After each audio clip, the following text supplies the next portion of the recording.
We're going to take a look at a method called the critical region method for testing a mean.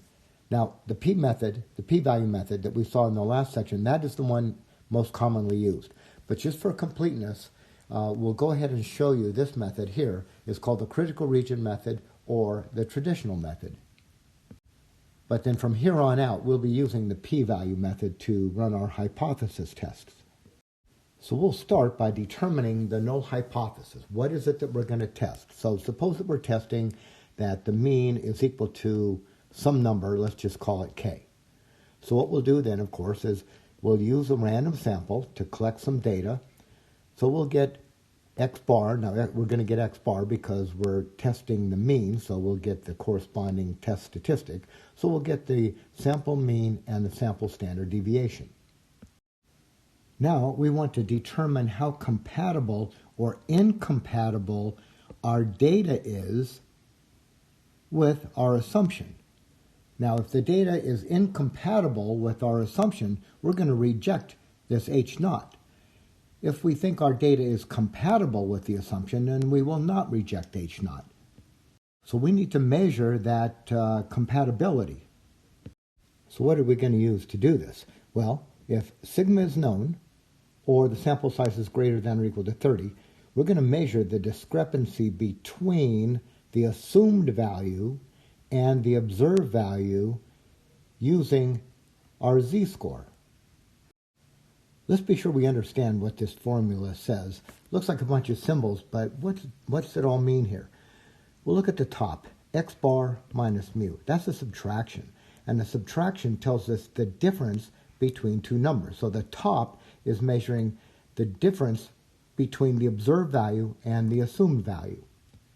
The bottom number, well, that's the standard deviation. Remember, when you're dealing with x bars, the standard deviation of the sample means is given by this right here. So what we're doing is we're taking a difference and dividing by the standard deviation, which means we are determining how many standard deviations are in that difference. Here's an example of what I mean. Suppose we've got 48 eggs. Now we know that there's 12 eggs in 1 dozen. So how many dozen do we have here? So we'll take the number of eggs we have, divide it by the number in a dozen, and that'll give us 4 dozen. Now it's the same idea up here. That's what's in this formula here. So the top number might give us the number of eggs. The bottom number is the number of eggs per dozen. So we have the number of units, right? There's this many units in the difference, divide by how many units in 1 standard deviation. So what we're converting is not into dozens, but rather standard deviations. How many standard deviations are there between here and here? These two numbers differ by how many standard deviations. Now, if there's a big difference, we're going to say the data and the assumption are incompatible, and we're going to reject. If there's a small difference, we're going to say the data and the assumed value are not incompatible, that they're compatible, and we will not reject. Now, I'm going to put a star on here. I'm going to put a star on this z to say that that's my computed value. When I compute, which was what we're going to do here, I'm putting numbers in here, so I'm computing. So I'm going to put a star on here just to remind me that I have computed that value. So in this critical region method, we specify a maximum discrepancy we're willing to accept before we say, no, the observed value is too much different than the assumed value, so we're going to reject H0. Now here's a picture to help with this. All right, the horizontal line, here's our z values. We've standardized everything. So here's 0. Now this value out here, that's going to be our specified maximum discrepancy value. We're going to call that the critical value. Now this region here and this region out here, that is the critical region.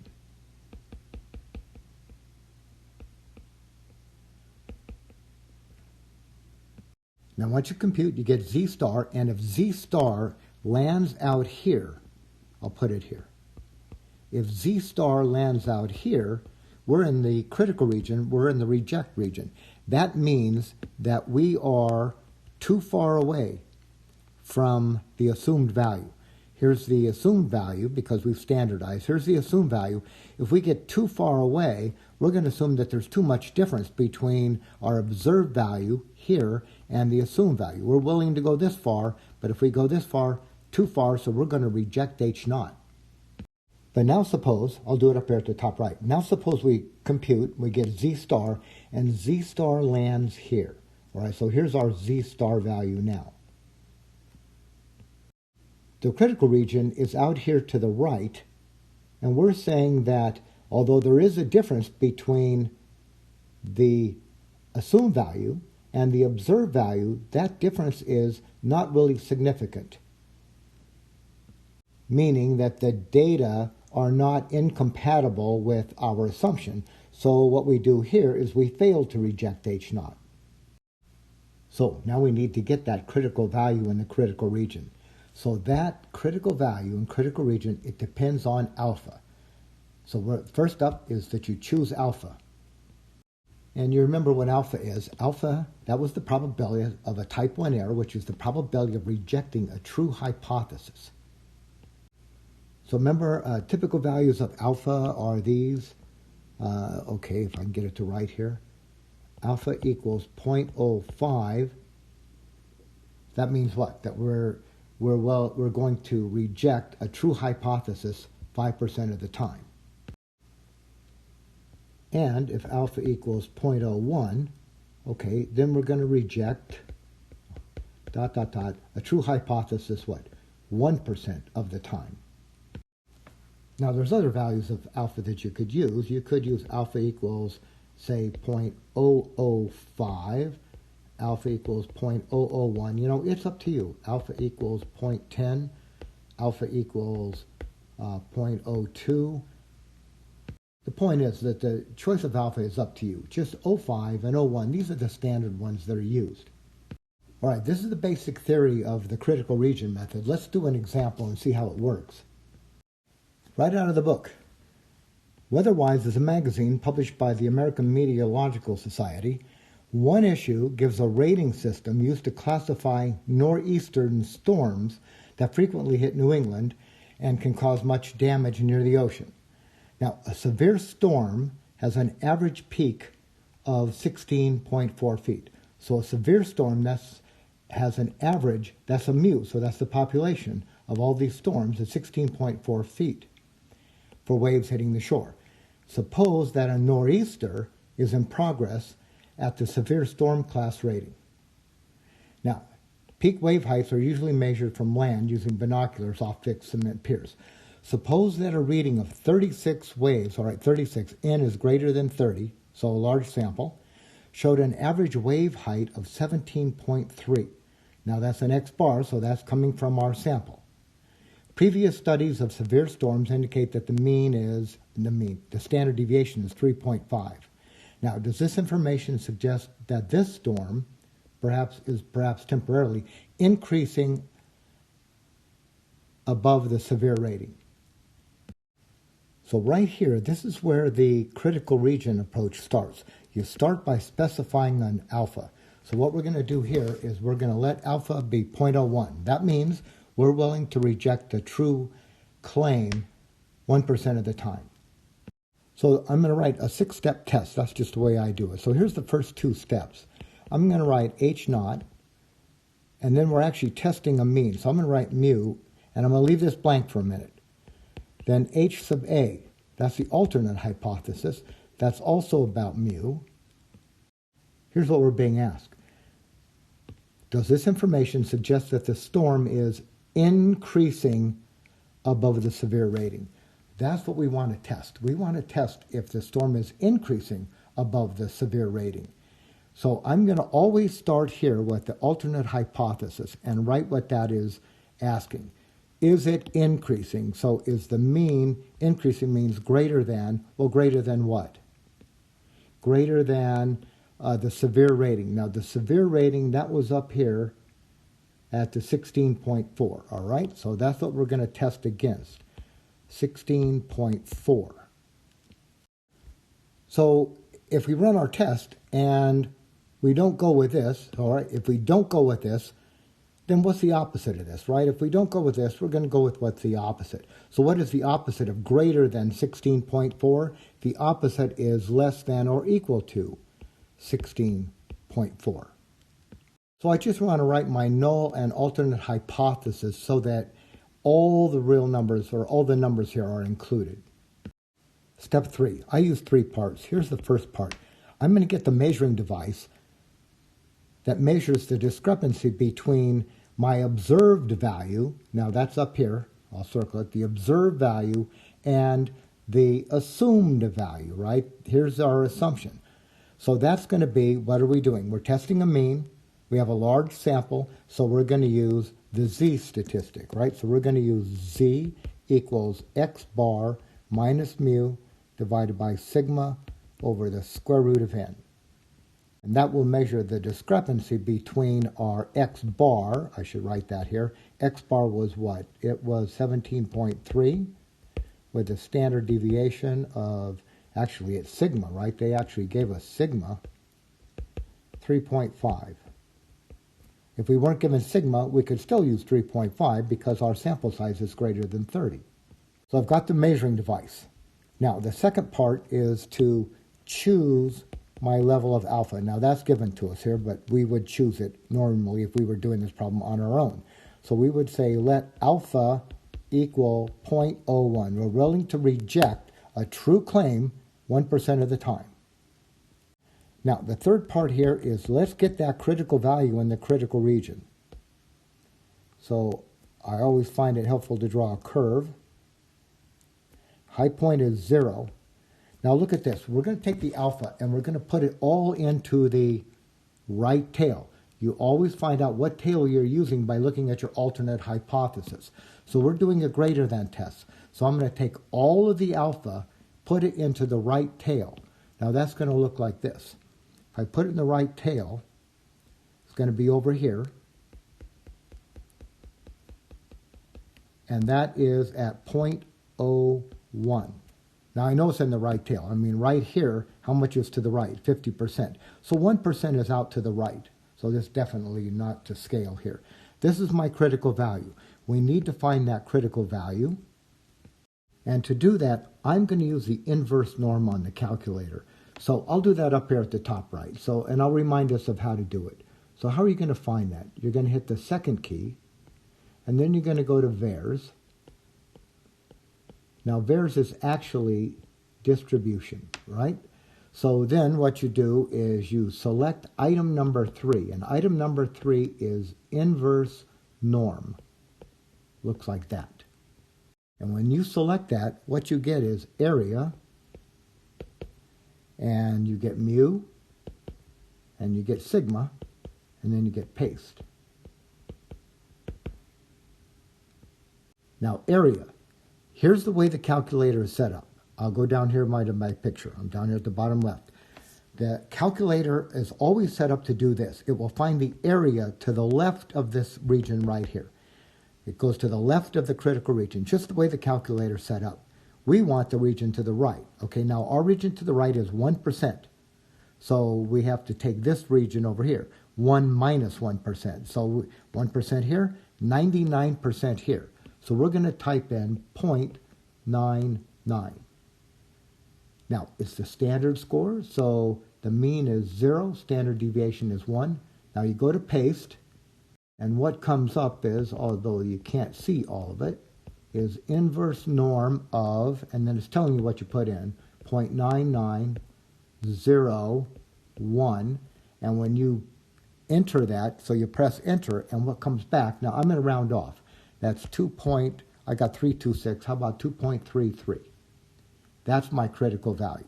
All right, so my critical value is 2.33. Now I'm going to come back over here to my picture down here, and I'm going to write that 2.33. That's my critical value. So what we're saying is this.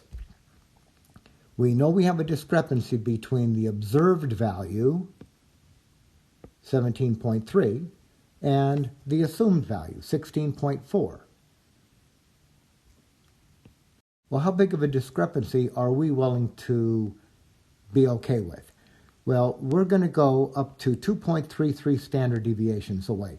We're going to say that if our observed value is 2.33 standard deviations or more from the assumed value, that's just too far and we're going to reject.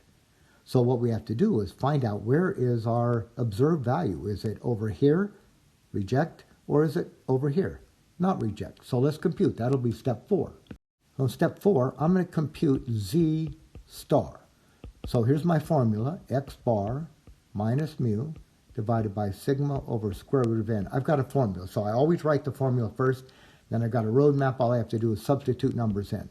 So it's this fraction, x bar, 17.3, minus the mean, 16.4, over the standard deviation, which is 3.5, divided by the square root of our sample size, which was 36. I'm going to type this into the calculator, and I have to be careful when I do this because I've got a fraction here, right? That computation is a fraction.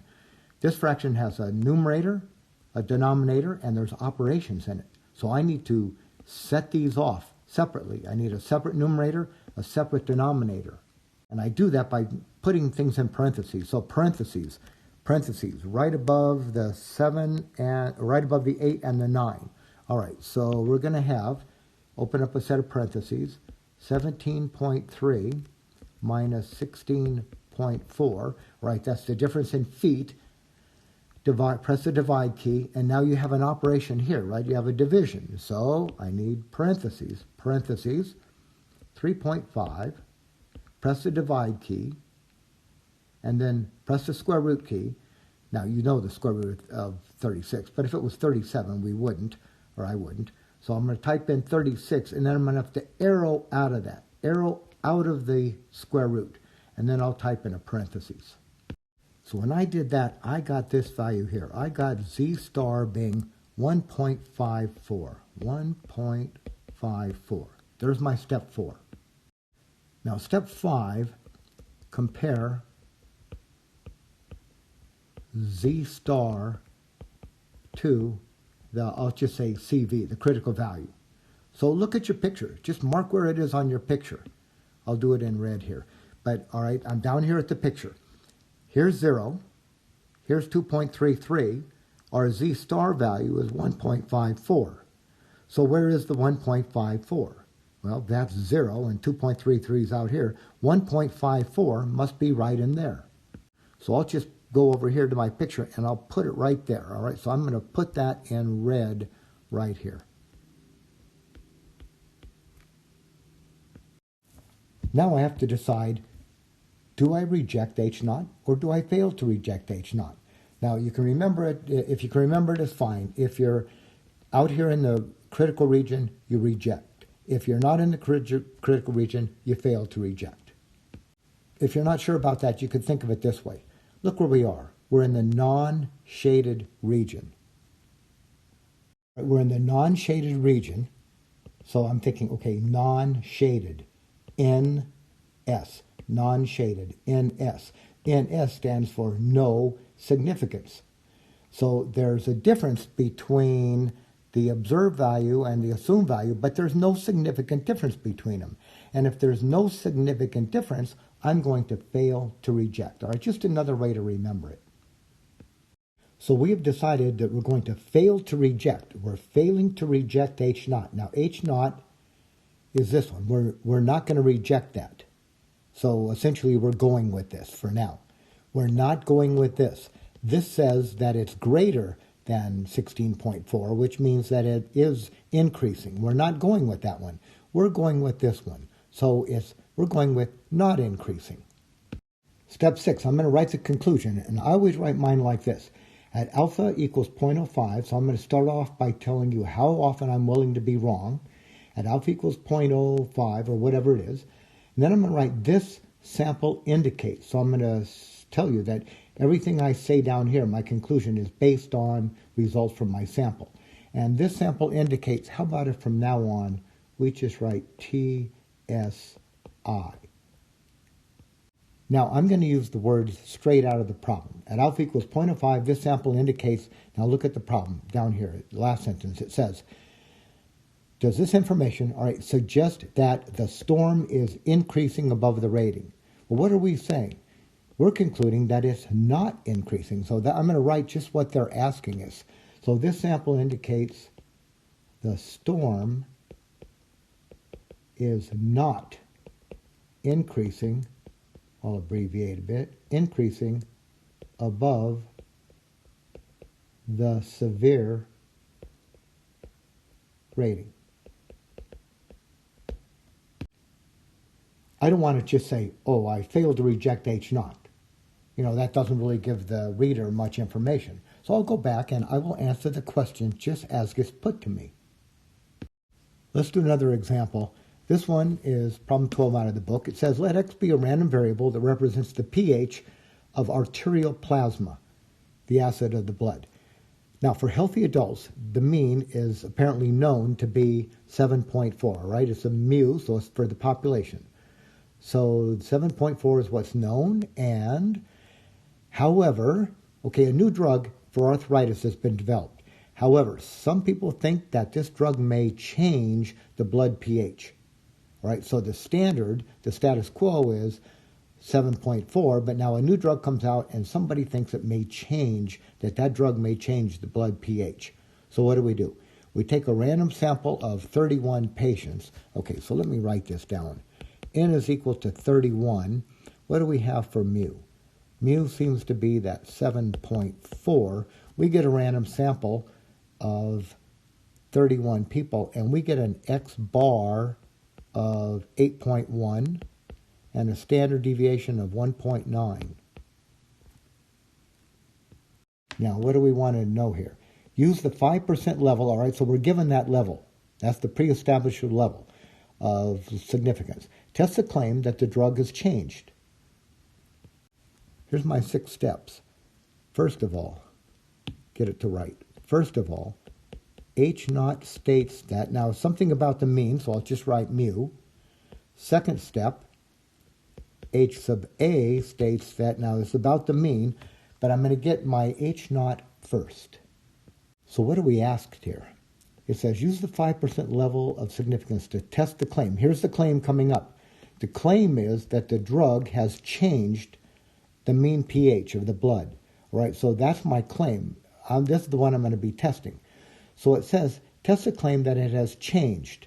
Now, it doesn't say that it has increased or decreased the blood pH. It just says, has it changed? And we indicate by writing not equal to. Not equal to what? Well, not equal to that base value, 7.4. Now, what do we write for mu? Well, what's the opposite? What is the opposite of not equal to? Well, the opposite is just equal to, so we get an exact equal to here. So there's step 1, step 2, step 3, 3 parts. First of all, get our test statistic. What are we testing?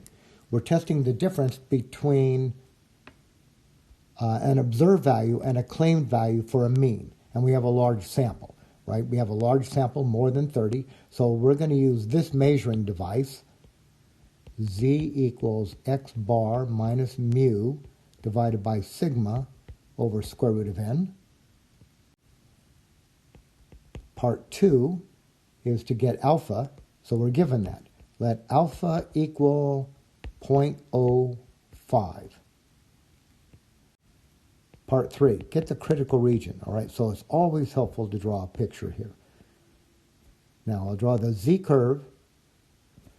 High point is 0. Now we're running a two-tailed test, right? I got a not equal to. So I'm going to take my value of alpha, 0.05, and I'm going to cut it in half and put half of it in each tail.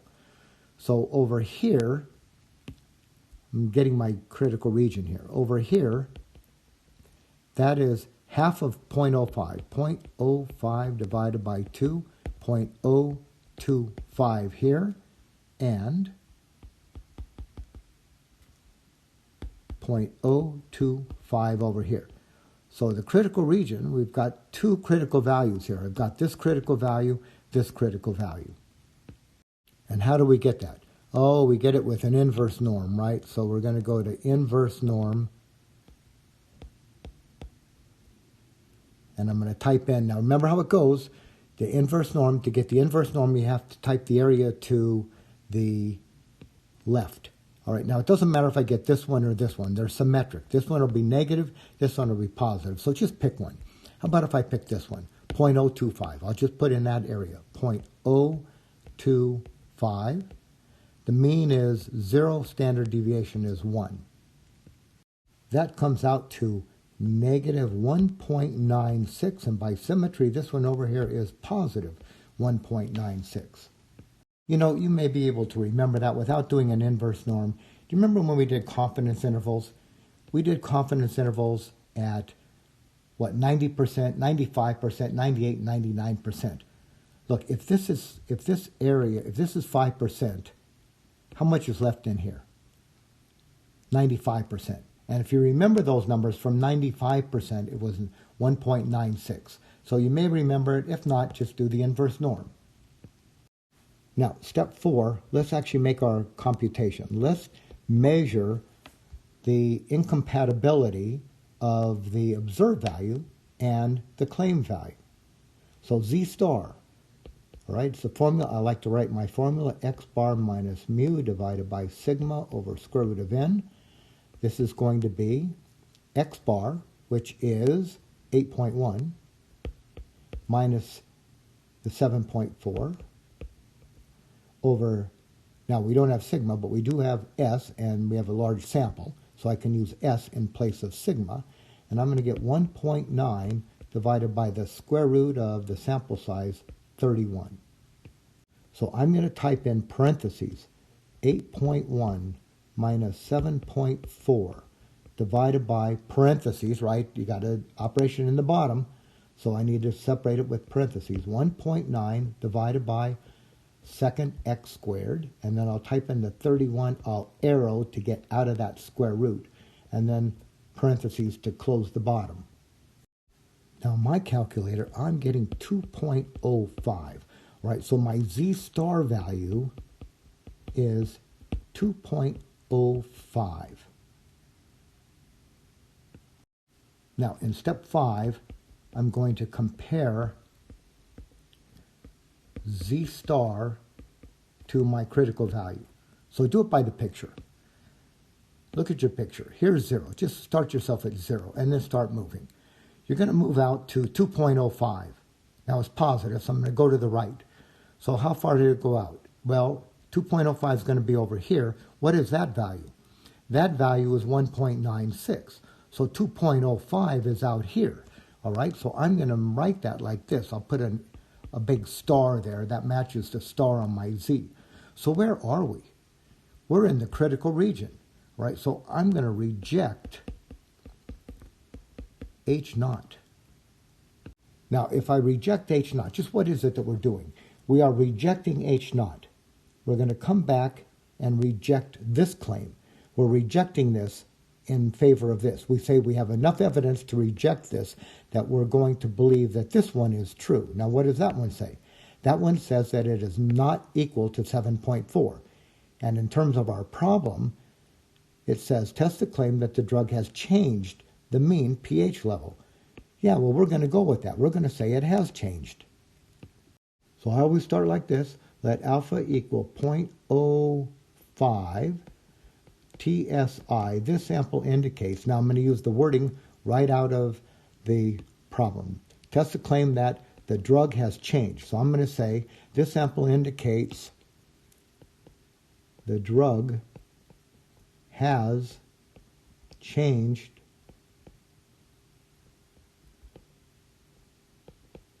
the pH level of the blood.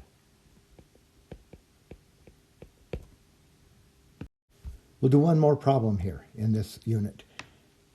Problem number 18, right out of the book, says, let X be a random variable that represents the hemoglobin count, HC, in grams per 100 milliliters of blood. Right, then X has a distribution that's approximately normal, I guess this is known in medicine, with a population mean of about 14 for healthy women. All right, so now this is the population, so that's a mu value. Now, what happens? Suppose a female patient has taken 10 laboratory blood tests during the past year, and the HC data sent to the patient's doctors are, okay, so here's 10 values. Now, part one, use a calculator with sample mean and standard deviation to verify, all right, we're just going to believe that. So I'm going to write those numbers down. So I'm going to write that X bar is equal to 15.1, and the standard deviation is 2.51. We got a sample of size 10. Now, what is the assumed value of the mean? That was given in the problem, and for healthy women, it's 14. Okay, so that's 14. Part two of the problem says, does this information indicate that the population average HC, hemoglobin count, for this patient is higher than 14? So we want to test now the claim that it's higher than 14. So let's set up our 6-step test using the critical region method. So step one, H naught states that we're testing a mean, so I'll write mu. I'll leave it blank for now. Number two, H sub A states that mu. Now remember, we try to do mu first because that's what the claim is. What do we have up here? We want to know, is the HC, the average, the mean, is it increasing higher than 14? So increasing, we're going to write a greater than here and a 14. So is the mean now greater than 14? And then for our population mean, what are we going to write here? I'm going to write just the opposite of this. So this is greater than 14. The opposite is that it is less than or equal to 14. Step three, part one. There's three parts to the way I do this. Part one is to get the right measuring device. What measuring device are we going to use to measure the discrepancy between the observed value, 15.1, and the assumed value, 14? So let's write this. So we're going to use, now we're testing a mean, right? We're testing a mean, but look at the sample size. We have only 10 values. So we have a small sample. So we can't use the z-score. You can use the z-score if you know the sample standard deviation, which we don't, if you know the population standard deviation, which we don't, or if you have a large sample, 30 or more. We don't know sigma, and we don't have a large population. So we're going to have to use t. So we'll use the t distribution, which is x bar minus mu divided by s over square root of n. All right, almost the same as the z, except we have an s instead of the sigma. Step three, part two. Let alpha equal, now they're using, right up here at the top in the problem in part two, they have us using 0.01. 0.01. Step three, part three. This is where we're going to get the critical region. All right, now what are we doing here? This is a t, and we are using, all right, so I'm going to draw the t curve, looks like the z curve. High point is 0. Now we're doing what? Look at our alternate hypothesis, greater than. We're doing a right tail test. So I'm going to put all of the alpha, all the 0.01, into the right tail.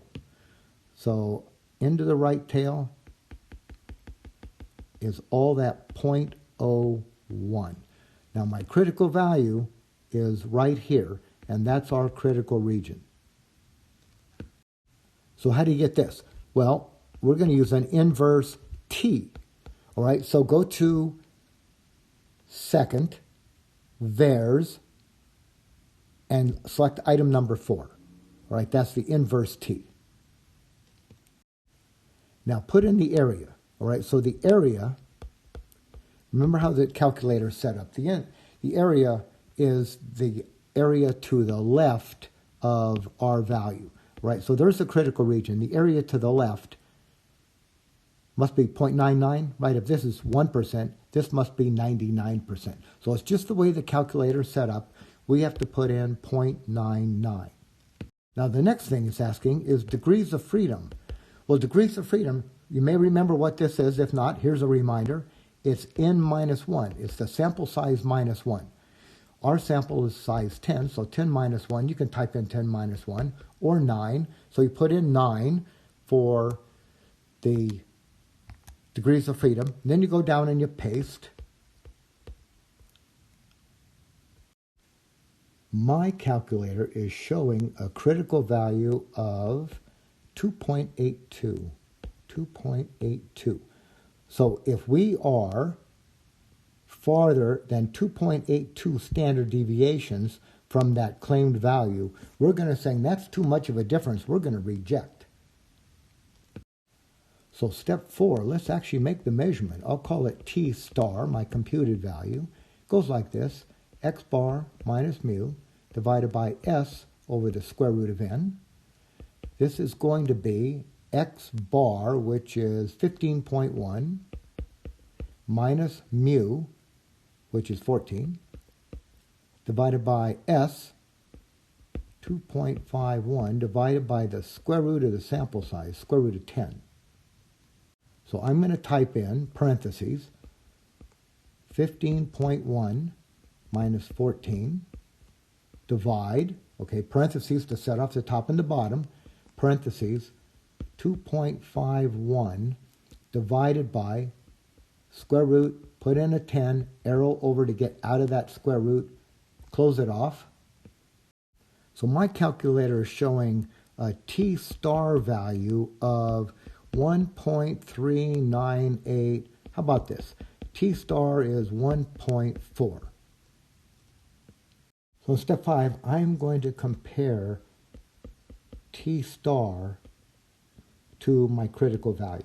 Now I do it by a picture, right? So I look at my picture. Here's 0.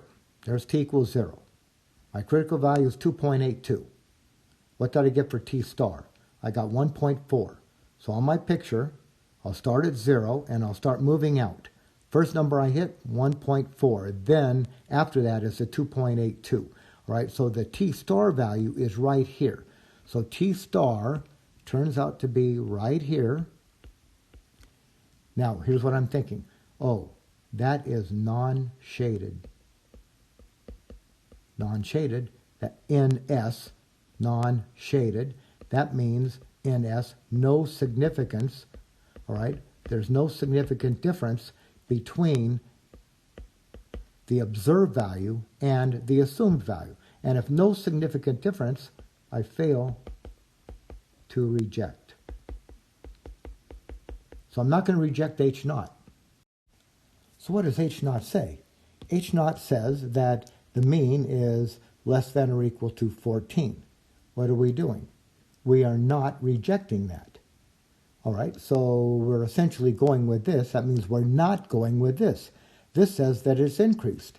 So we're saying that we're going with not increased, right? It's not doing this. It's not increasing. So let's write our conclusion. So step 6, we will say at alpha equals 0.01 TSI, this sample indicates, now let's just use the wording in the problem. The problem says the population average HC for this patient is higher. All right, let's use that wording, but we'll be careful to word it properly. This sample indicates the population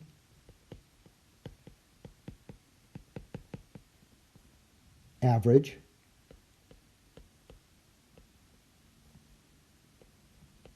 HC for this patient